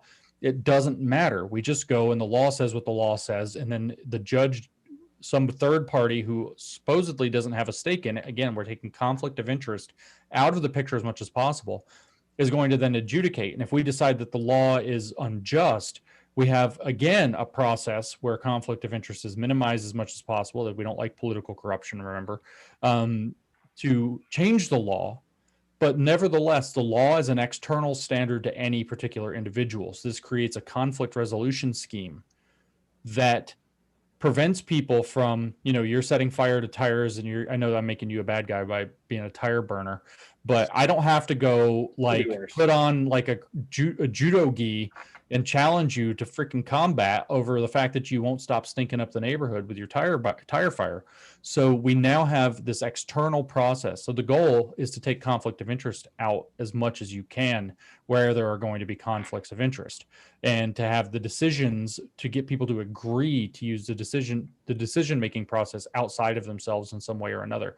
And this is a really actually big important point, because lived experience, are many of our mutual friend, I'm sure, of the people watching this, Holly, the math nerd on the Twitter, makes this point over and over again very, very well, that lived experience, all you have to do is look at jury selection, and you realize how terrible lived experience is as a way to determine what is and is not true.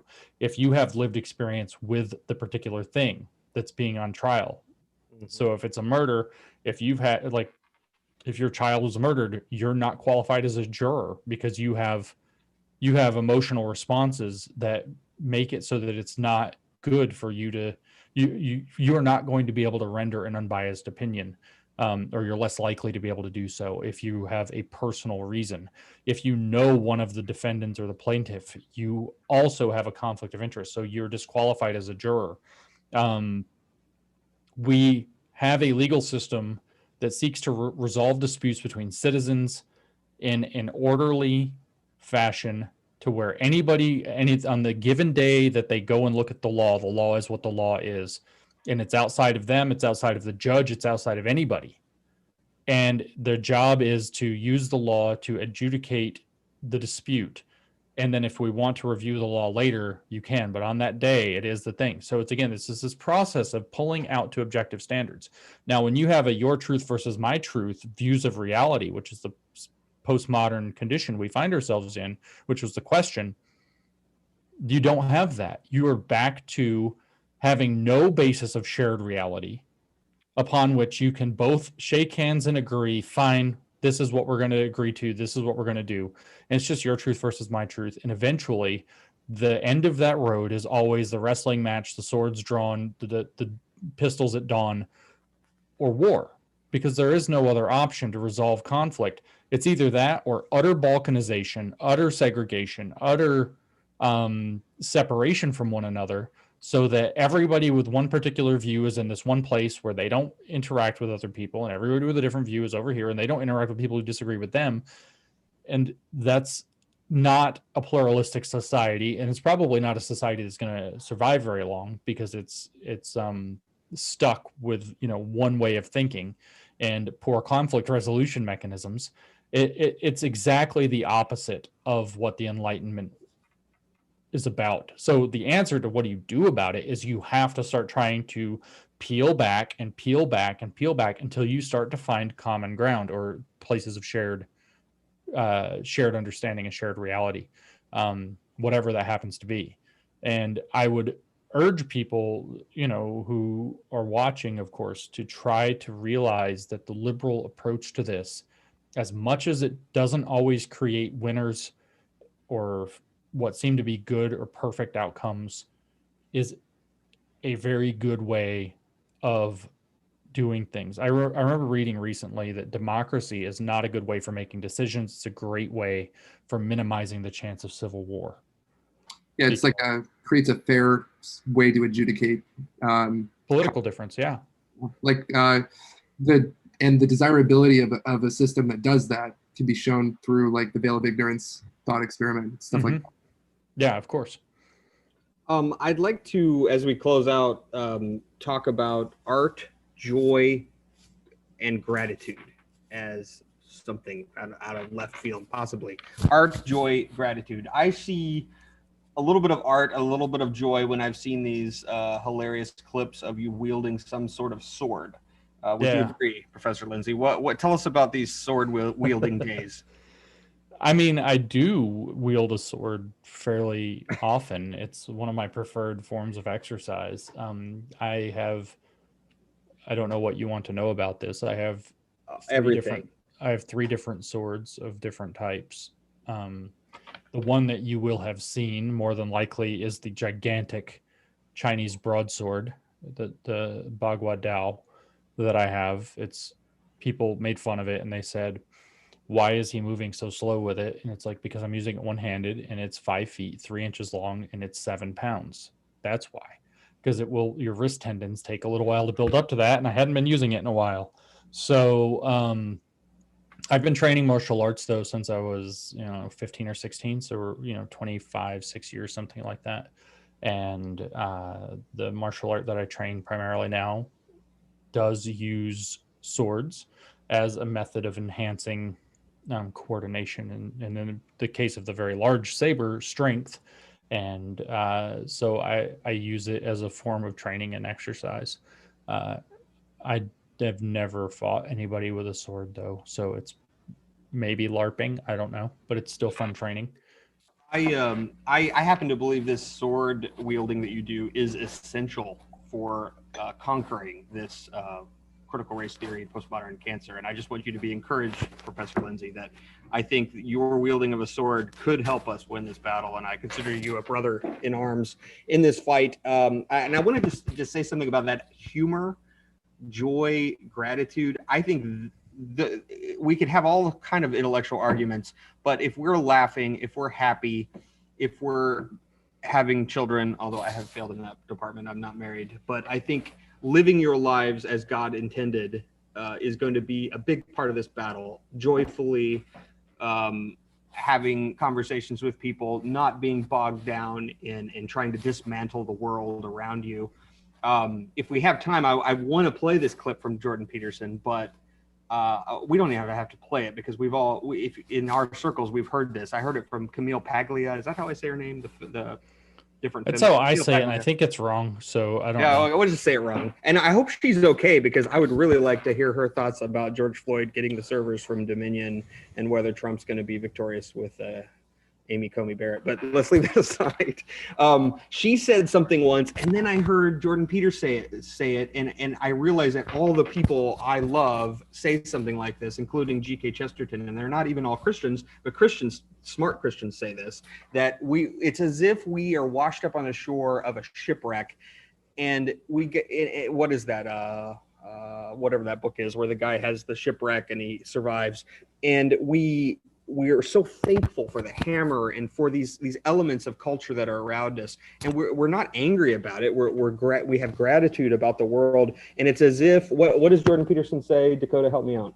The catastrophe of existence is what you're going for, right? Yeah, the catastrophe. He says something. Do you mind if we play it, Professor Lindsay? We'll just Do play it. Do it. it. I think it's fun. Let's see if we can find it. Okay, where are you at? Oh, it's taking me a while. Hold on. We do have a question about art at some point, Aaron, if you want to circle back to that. Or Existence itself is a catastrophe. Things are very difficult. Oh, you have to focus. There he is, Kermit the Frog. Okay, let's listen to it. Pernicious and dangerous it is. Well, no, I don't. I really don't. Go. Throughout history, have fundamentally cooperated to push back against the absolute catastrophe of existence. A terrible death rate, the probability of chronic starvation, early death, disease, the difficulty of raising children, with all the death that was associated with that, and to look backwards in time and say, well, basically what happened was men took the upper hand and persecuted women in this tyrannical patriarchy. It's an absolutely dreadful misreading of history. It's a terrible thing to teach young women, and it's a horrible thing to inflict upon men. So what you're saying, Professor Lindsay, is that you hate black people and you're a Nazi. Yeah, of course. That's all I ever say. I say it repeatedly on Twitter in every single tweet, no matter what the actual words are. What are your thoughts on that concept? No, I agree with that. Actually, it is true that the existence is pretty challenging, and we have fought very valiantly for a very long time against the catastrophe of existence, and at various times we've done better, and at various times we've done worse. And we are currently in something, as much alienation and dissatisfaction as people tend to like to feel with it, of a golden age, right? Like we're talking by Zoom. I can go to the grocery store and eat literally almost anything. My probability of facing starvation, supposing that there's not some, dramatically unforeseen catastrophe that comes along, like some kind of natural disaster or some horrific, manipulation by some bad actors or a war. Short of those things, I can pretty well be assured that where my biggest problem isn't going to be starvation. It's going to be not getting fat. And one of you are going to be watching this video within the next 24 hours, sitting in a chair in the sky, flying over continents. That's true. That's amazing. Yeah, I mean, this is one of the things that I actually am very much interested in exploring artistically in my own style right now, is exactly this absurdity, this contradiction that we're all experiencing. I don't want to give away the thing that I'm kind of thinking about doing because it's too new, so I can't quite tell you what it is. I'll tell you later. But I don't want to talk about it publicly yet, but I do want to explore this fundamental contradiction. I remember it striking me very hard when, you're not allowed to say his name, the comedian who shall not be named, Louis C.K. That's who I just stole that line from Louis C.K. No, of course. I know you did. And CK, he's like, it's this whole everything is amazing thing that he talked about. And everybody's miserable. And there's this fundamental, I've been thinking about that ever since I saw it. It's a very profound concept. And I have a very, I think, creative and fun idea I want to do with that. And I think that there are certain things to kind of like spin it in a slightly different direction instead of rambling, that you were already kind of pushing toward, that human beings do that are very useful. One of those is creating art, whether that's the kind of art that expresses, the tragedy and comedy of that human experience with the catastrophe of existence, if we'll call it that, or whether that is creating beauty, something that tries to transcend the catastrophe of existence. I get made fun of it for this all the time, but I'm such a big Tolkien fan. Like, people are like, you're nobody until you've read the Silmarillion. I've read it like 6 times. Like, I got my Feanor over here, okay? But I think actually about the elves and the dwarves a lot, and even the Numenorian, the Men of the West. But I think about like the way that Tolkien characterized these, and each one in its own way, it's like one of their big things. Like, what did they do? besides obviously apparently war all the time. But what did they do was they like created, like the dwarves were obsessive about creating like the most perfect works of craft that you could imagine. And then the elves create these magic rings and these, perfectly seamless and invisible cities that are perfectly blended with nature. And then I look around, all this kind of like brutalist architecture that we decided for some reason to do for a long time, and everything's ugly. And especially if you go somewhere in Europe, it's very rare in the US, and you see all this ugly brutalist crap, and then there's like a cathedral and you're like, whoa, you can see the stark contrast. And it's like, if I think about it all the time, and my wife is into these like videos where people are, their house, like some house on like a ridge, and it's like they do the windows in certain ways and the beams and all this crap, and it like blends in with the scenery, has the perfect views and all this. And it's like, if I had nothing else to do and the means to do it, meaning both the skill and the financial resources to have the leisure, I probably would try to turn my whole yard and house into this kind of like beautiful thing that where you're just trying to optimize the beauty of everything, because it's one of these things that has its own reward, or produces its own reward. And so I feel like, driving people back toward wanting to create beauty instead of to deconstruct all the time is A, likely to become very hot, and B, just so like soul worthy. I think this is a hard question. Everybody's like, what do we do? What do we do? The world is changing. There's not going to be the need for labor that there used to be. There's not going to be the need for truckers. There's not going to be the need for drivers, because of driverless cars and vehicles. As the technology goes on, the robots in the factories, there's going to be fewer and fewer laborers. And the truth is that something in whatever, what you as a Christian, not to speak for you all, but gifts of the Spirit is a thing. It's like whatever way that you have that, finding ways to tap into and create beauty in your sector of the world is something, because beauty is ultimately a very human thing. Beauty is in the eye of the beholder, as they say. So it's a very human thing that to create beauty, intentionally go out and create beauty, and for humans to know that humans created beauty with the work of their hands is somehow inspiring and valuable to us in and of itself. There's this possibility of kind of a different actualized circumstance where if basic labor and basic resource acquisition is not necessarily the basis of our economy, making our communities beautiful and brilliant is.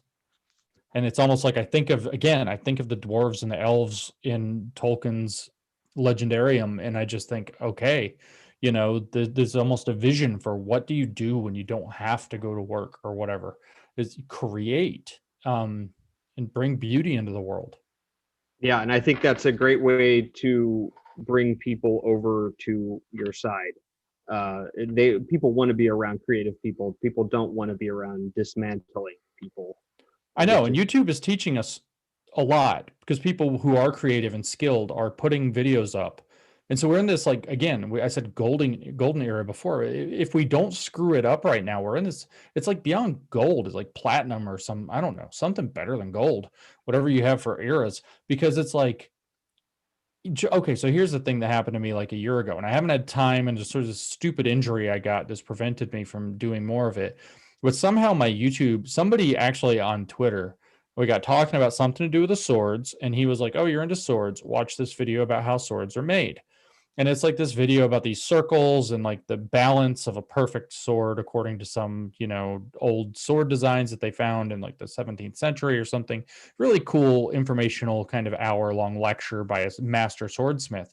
So then my YouTube algorithm decided that I'm way into swords and sword making in particular. And so it started feeding me all of these like forging videos, right? And so like I radicalized myself, and then but the next thing you know, I'm buying a torch, like a super hot torch. I'm buying some steel, and I got a hammer, and I got some anvils, an anvil and some hammers. I said that backwards, of files and all this crap. And I'm like making knives. I'm like, what am I? How in the hell would I have learned to make knives 30 years ago. I would have had to go find somebody who already does it, the whole thing. No, YouTube radicalized me into being a craftsman. And then I can start learning it without even having to leave my house if I don't want to. And then I can go create community or work with community if I'm that interested.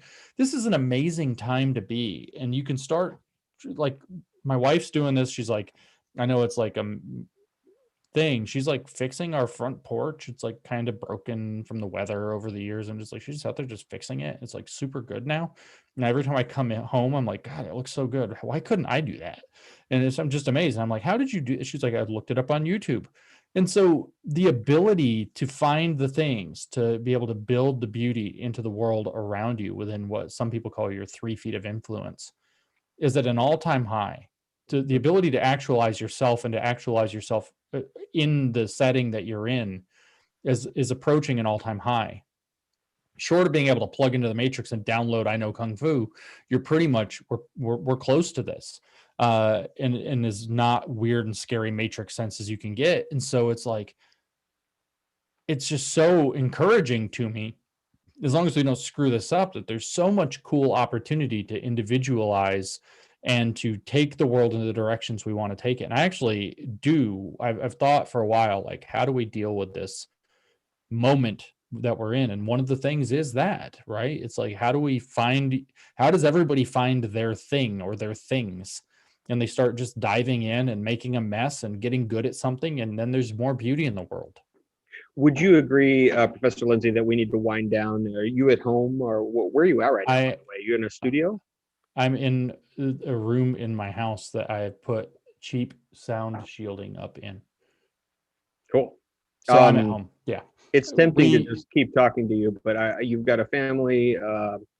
So let's have one more question. Do you mind? One more, yeah. We'll do one more. Okay, yeah, I'm gonna warn you, it's long, so maybe we can kind of just get the gist of it and make it short. I would, by the way, I actually know this guy, and I think it's Rippy, and he wishes to remain what he does anonymous, but let's just say he works in the arts industry, and he wants to do an event with Helen Pluckrose and possibly you, where he discusses, where we have a talk about the arts. And it sounds like cool. You're kind of thinking about that. Hopefully we can, I don't know if I'll be a part of that if they'll ask me, but love to see that, because I think there'd be a lot to talk about there. It'd be cool to get Mike Nana involved in that too, actually, if it's possible, because he's a filmmaker. He and I talk a lot and joke around. It's a bad model. It's not how things really work, but it's a good conceptual tool or metaphor or whatever.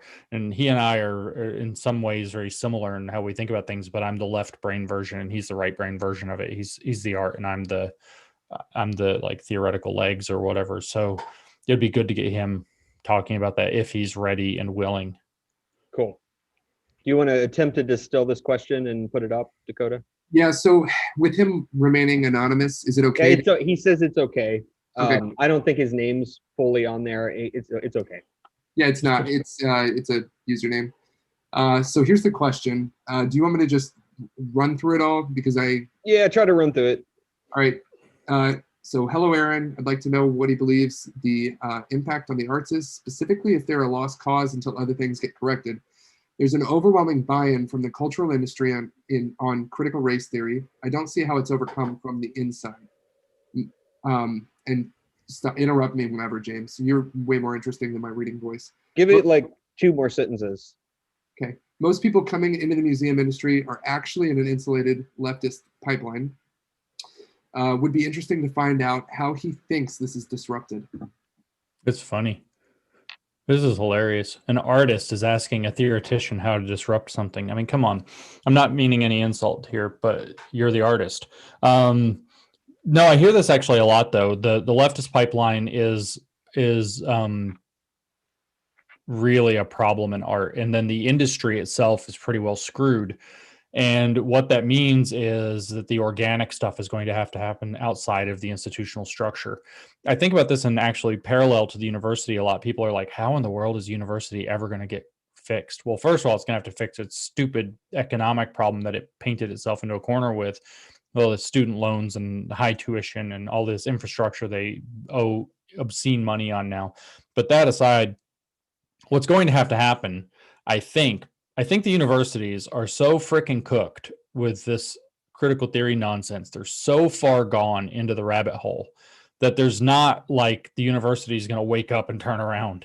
I don't think it's going to happen. I don't think that the mechanisms are there. Peter, my colleague Peter Bogosian's very pessimistic about that. He says that they possess none of the necessary resources to course correct.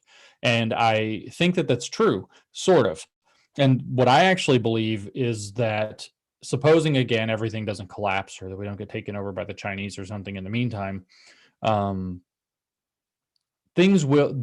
research will still happen and new institutions will come into play. It wasn't always the case that most of our basic research was being done at universities. It used to be the case that most of it was being done in labs, whether government or corporate. And so labs can arise to a purpose. Again, it's not as ideal as the university in some regards. Same thing within the arts, though. External things that don't try to rely on the existing infrastructure to get their art out into the world are going to be where the new kind of renaissance begins. And then this renaissance, in both the case of the academy and in the case of the arts, by its own nature begins to put pressure on the existing corrupted infrastructure, which either has to change or die out because it's doing something ugly and horrible that it will not be supported if there's an alternative. Nobody in their right mind would go to university right now unless they're an all-out leftist activist if there was an alternative that achieved the same level of education and credentializing. And even if it didn't even give you education and just gave you credentializing, if it wasn't, pumping you full of woke crap, I think people would, if there was an alternative to get teaching certificates some other way than through teacher college, which is a critical pedagogy nightmare, that's what would be happening. Same thing with the arts. The Renaissance is not going to happen in the institutions, and artists are going to have to start recognizing that and starting to create the alternative places where the Renaissance is going to blossom and flourish. The second Renaissance, I should say. And so that's hard. It's not easy mode. It's now hard mode. All of the stuff that normally, as my friend Mike Nano would phrase it, that normally would have taken care of you in the industry is not going to take care of you. You have to do it separately. You're going to have to find different ways to fund it, different ways to distribute it, different ways to get eyes on it, different ways to share it, different ways to engage people with it. Now, that said, within the arts in particular, I think that the arts are in a very bad place. They are, like the universities, like young adult fiction, very badly cooked with this stuff right now. And seeing the institutional stuff that exists now turn around, I just don't see how that's going to happen anytime soon without that external pressure being created through an external renaissance. But the will is there. I don't know how many artists that I've spoken with in the last, 6 months, who are either classically trained artists. I mean, I've spent some time very recently with a very famous painter who's extraordinarily talented, blown away by his. So it's one thing to get to see the guy's paintings in for real. It's another thing to get to see his sketchbook that nobody sees, and his little book where he paints pictures. Imagine this, right? So you're in love, you got a girlfriend or a wife, and you wake up in the morning and you do what my wife does, and you snatch your phone and you take a picture of your spouse that you love sleeping. This guy paints her in the morning before she wakes up. It's like, holy crap. And I got to see that, and it's like, wow. Okay. And so this guy has no patience for what the woke are doing to the arts, to what the postmodern art is doing, and no patience for it. And I've spoken with other artists in kind of your classical media, like paint, like sculpture, but also in filmmaking, in comedy, in fiction, that are all dying to figure out ways to get outside of the institutional structure and start doing art again, to start making beauty again, to start making art that makes a statement that's not this utterly predictable and boring political statement that's mandated by HR, and just, you already know it's going to be some stupid upside down pyramid again. No one cares. It's not inspiring in any way. And there's just this overwhelming bubbling urge. The energy that's growing there is like it's like the Yellowstone caldera for the woke movement. They don't know what's about to hit them. And when this artistic renaissance begins, and that's of course where did the other renaissance start to happen? If this artistic renaissance starts to burst forth, the ugliness, the predictability, the boringness of the woke stamp of approval, institutionalized art is going to fall apart. Yeah, nobody's going to prefer it. So we're just in this weird moment at the present instant in time where there's boiling up energy to create real art again that's been suppressed. And there are no institutional structures, but there's a hunger to produce it and a hunger to see it that's just growing at probably an exponential rate. And sooner or later, it's going to break through. And then the arts are going to thrive. And I've always maintained this. The arts, not argumentation, not the crap I do. The arts are what are going to end woke.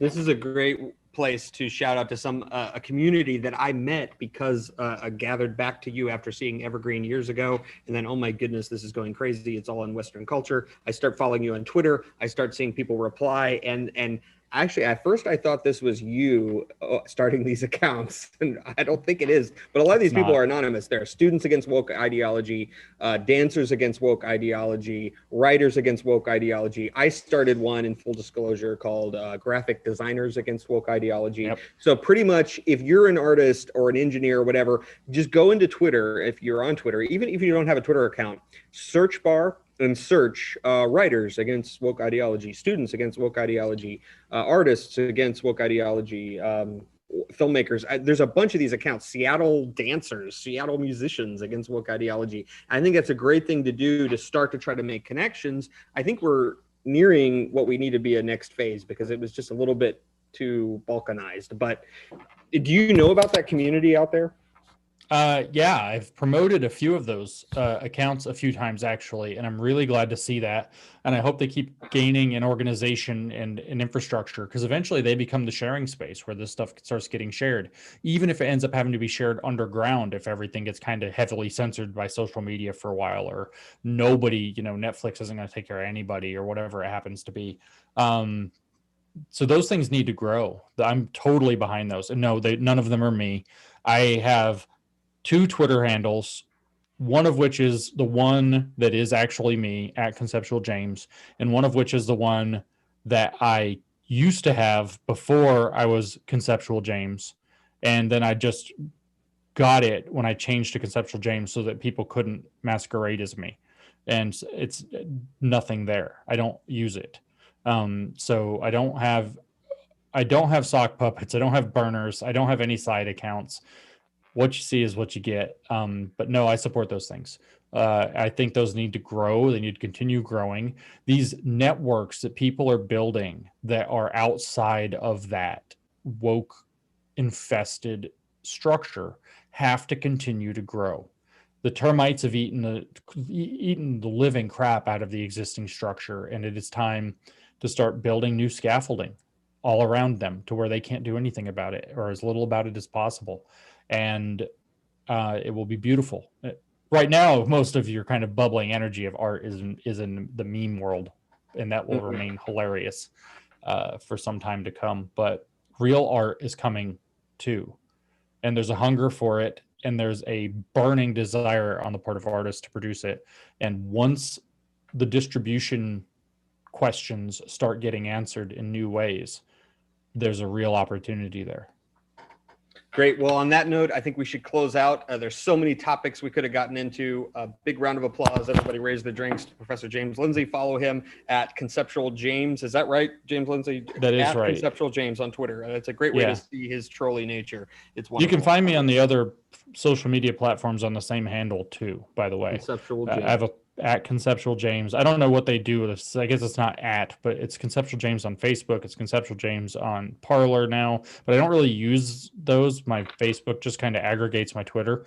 My Parler, I kind of pretend to use it a little bit, but I have too much. If you get banned, I guess we'll go back to Parler. If you get banned, you'll find me on Parler, and I'll just carry on YouTube is probably the same. I've also got the New Discourses channels. Follow the New Discourses stuff. That's mostly either writing that I wrote or writing that I approved or writing that I found and said I want people to be able to find it on my site as well in aggregation form. I would be open, by the way, if I can figure out the logistics around it, to figuring out a way to hosting some art through New Discourses eventually. I'm not close. I would love that. That'd be cool. So, we'll grow that thing out. Thank you again so much. I would be remiss if I didn't thank 2 anonymous professors who tell me that they sent you money. I hope they did. That would be awesome. So I really appreciate these 2 anonymous professors who wish to remain anonymous to protect themselves from the woke mob. Wherever you are, find people who are willing to support your work. You got to do the work, as they say, to fight back against this craziness. They're out there. You just start talking to people. I would say the majority of people recognize this is crazy, but we are the silent majority. I want to thank Dakota. A round of applause for Dakota being our kind of producer. There's another anonymous gentleman here who is being another person that's helped moderating comments. Thank you again, Professor Lindsay, and hopefully next time we can talk about the Great Reset. I'm sure you're excited for that. Oh boy! Yeah, that was a loaded weapon right there. No, hopefully it fell apart by then, and we can laugh about it. Oh, it's so scary. But let's not even talk about it. The Great Reset. Alex Jones is gone, so Professor Lindsay is here for you to talk about these things. Thank you so much. It is an honor to speak with you. You are a brother in arms in this fight, and thank you very much. May God bless you and your family, and have a great Christmas.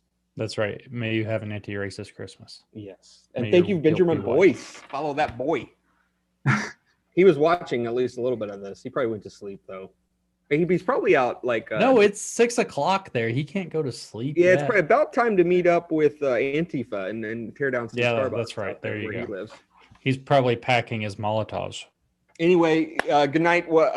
Thank you again so much. Everybody, give yourselves a round of applause. Woo! You can donate. We're going to see a screen where you can donate to James Lindsay's work at newdiscourses.com. Look forward to hopefully doing an event with you in the future if you're open to it, Professor Lindsay. Yeah, absolutely. Let me know. Thanks a lot. Have a good night. Yep. And we're going to this may be live, but we're going to do that dancing thing where we dance for a couple minutes. So you can leave if you want, Professor Lindsay. I don't know what that dancing thing is, but I'll be really awkward if that happens. No, I hear you play the accordion really well. Huge. Well, I have this one move I do.